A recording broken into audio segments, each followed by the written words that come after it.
આજે world environment ડેની સબને ખૂબ ખૂબ શુભકામનાઓ।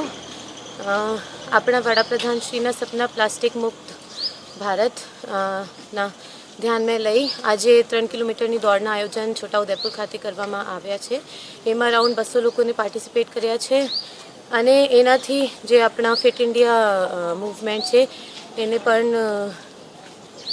સપોર્ટ મળશે। હું બધાને આશા કરું છું કે જે સ્વચ્છ એન્વાયરમેન્ટના આપણા બધાના સપના છે આ સાકાર થશે અને જેવી રીતે આ સાયકલિંગ રનિંગ આ બધી પ્રવૃત્તિઓ છે એને પણ વધ મળશે અને આખા છોટાઉદેપુરના જેટલા લોકો છે એમના વચ્ચે પ્રચાર પ્રસાર કરવામાં આવે જેનાથી બધા લોકો એના તરફ મૂવ થશે અને વર્લ્ડ એન્વાયરમેન્ટ ડેની ઉજવણી ભાગરૂપે આ એક પોઝિટિવ સ્ટેપ લેવામાં આવ્યું છે અને અમે લોકો કોશિશ કરી રહ્યા છીએ કે જેવી રીતે ફિટ ઇન્ડિયા મૂવમેન્ટ એક કેમ્પેન છે એવી રીતે ફિટ છોટાઉદેપુર કેમ્પેન અહીંયાથી શરૂ થશે।